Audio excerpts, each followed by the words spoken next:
우리가 왜 열심히 못하는 걸까요? 게을러서?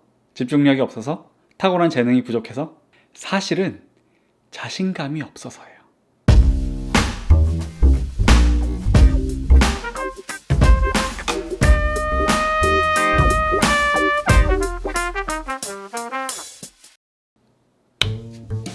안녕하세요, 차이선입니다. 자본주의 사회에서 자본가가 되기 위해서 오늘도 열심히 노력하고 있는 꿈나무 여러분 환영합니다. 열정이 있고 집중력이 있고 어떤 특정 분야에 몰두를 하고 열심히 노력해서 그런 노력에 결실을 맺는 성공하는 사람들 있잖아요. 누구나 그런 사람들을 부러워하죠. 한편으로는 왜 우리는 저렇게 열심히 하거나 열정을 갖고 몰두해서 집중하지 못할까? 그런 부분에 대한 자괴감을 갖는 경우도 있어요. 우리가 왜 열심히 못하는 걸까요? 게을러서? 집중력이 없어서? 탁월한 재능이 부족해서? 사실은 자신감이 없어서요. 노력해서 성취하는 사람들도 처음에는 다 초보였어요. 그렇지만 스스로에 대한 믿음을 갖고 도전을 멈추지 않고 그 도전이 성실함이 되고 성실함이 쌓여서 자신감이 되는 거예요.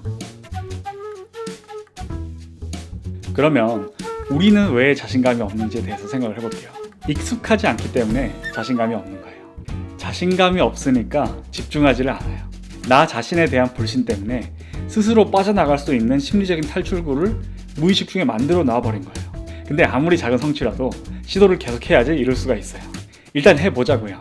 해보고 나서 아니면은 내 길이 아니었네, 그냥 그러고 나서 그만둘 수도 있고, 그때 다른 거를 다시 찾아볼 수 있더라도 일단 해봐야 되는 거예요.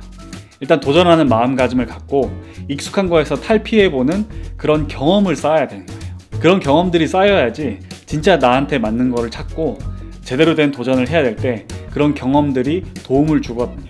리스크가 있고 처음에는 어설프더라도 시도하는 걸 멈추지 않고 계속해서 시도를 해서 도전을 해서 성취할 수 있게 하는 그 원동력이 자신감이라고 볼 수가 있어요. 특히 투자 영역은 성실함과 상식만 있으면 누구나 자산을 불릴 수가 있어요. 명문대를 나와야 할 필요도 없고 편법을 쓰거나 정치를 잘해야 되거나 내키지 않는 노력을 해야 할 필요도 없어요. 그래서 사실 내가 특별히 어떤 열정을 쏟아야 하는 분야를 못 찾은 사람 있잖아요. 커리어 패스에 있어서 아직 길을 찾고 있다. 이게 안 찾아지면은 그냥 괜히 그걸 찾으려고 이렇게 시간 낭비하지 마시고 재테크나 투자 공부하세요. 일단 돈이 많아지면은 나중에 내가 내 길을 찾아서 제대로 된 도전을 해야 할 때 훨씬 든든한 멘탈로 시작을 할 수가 있거든요. 그러면 자신감은 어떻게 해야지 만들어질 수 있을까요? 한 번에 큰 성취를 이뤄야지 자신감을 쌓을 수 있는 게 아니에요. 큰 성취가 없더라도 작은 성취가 모이면은 자신감이 생겨요. 이런 성취의 누적이 자신감을 만들어주고 뭔가를 이룰 수 있는 그런 라이프 스타일을 만들어주는 거예요.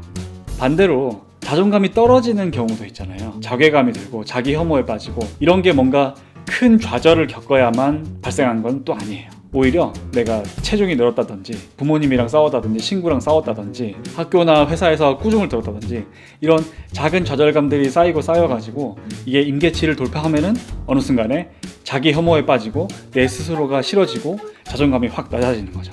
근데 이런 문제를 해결하는 데 있어서 단숨에 뭔가가 역전되는 걸 바라는 게 아니라 작게 성취할 수 있는 것들로 멘탈의 펀더멘탈을 다질 필요가 있는 거예요. 제 경험상 자존감을 단기간에 이 낮은 상태에서 바로 높은 상태로 즉각적으로 올릴 수 있는 비법이 있거든요. 작은 성취가 쌓이면 돼요. 좌절감이 들고 자존감이 낮아지게 된 배경이 작은 좌절들이 쌓여서 나를 끌어내린 거거든요. 그래서 이 끌어내린 거를 올리기 위해서도 바로 한 번에 이렇게 쫙 올리는 게 아니에요. 조금씩 성취를 함으로써 내 펀더멘탈이 다져지고 멘탈이 강해지면서 더 자존감이 높아질 수가 있는 거예요. 작은 성취라는 거는 난이도가 높아서도 안 되고 즉각적으로 효과가 보여야 되고 내가 언제 어디서든 큰 노력을 들이지 않고 할 수 있어야 돼요. 제 경험상 이렇게 단기간에 자존감을 확 높여줄 수 있는 최고의 처방은 운동이랑 청소예요. 운동은 내가 운동을 하기 전과 후에 이 즉각적으로 내가 좀 더 건강한 사람이 됐구나 라는 어떤 마인드를 만들어줄 수가 있고, 청소 같은 경우에도 내가 청소를 하기 전보다 청소를 한 직후에 좀 더 생산성이 높아지는 환경을 내 스스로 만들었다고 볼 수가 있거든요. 그래서 운동과 청소 혹은 이런 작은 성취감 느낄 수 있는 활동들을 계속해서 누적시키는 게 중요해요. 마지막으로 이 말씀은 꼭 드릴게요. 된다, 할 수 있다 이런 긍정적인 자기 암시를 하더라도 당연히 안 될 수도 있어요. 그런데 안 된다, 나는 할 수 없다, 내가 할 수 있겠어? 이런 네거티브한 마음가짐으로는 절대로 아무것도 할 수가 없어요. 이건 단순한 확률의 문제예요. 긍정적인 마음을 가져도 안 될 수도 있지만은 부정적인 마음을 가졌을 때는 절대로 될 수가 없어요. 그렇기 때문에 우리는 긍정적인 마음을 무조건 디폴트로 갖고 있어야 할 필요가 있는 거죠. 이렇게 자신감을 가지고 원하시는 영역에 적극적으로 도전을 하시기를 기원합니다. 만약에 나는 아직 내 길이 뭔지 모르겠다 의심이 드는 분은 괜히 고민하는데 시간 쓰지 말고 그냥 투자랑 재테크 공부만 하세요. 일단 내가 자산이 쌓여 있고 돈이 많은 상태에서는 진짜 하고 싶은 길을 찾더라도 든든한 멘탈로 시작할 수가 있잖아요. 다음 시간에는 본격적으로 자본가라는 거, 왜 우리는 자본가가 꼭 되어야만 하는지, 왜 선택이 아니고 필수인지에 대해서 이야기를 해보도록 하겠습니다. 감사합니다. 다음 시간에 뵙겠습니다. 펀더멘탈의 멘탈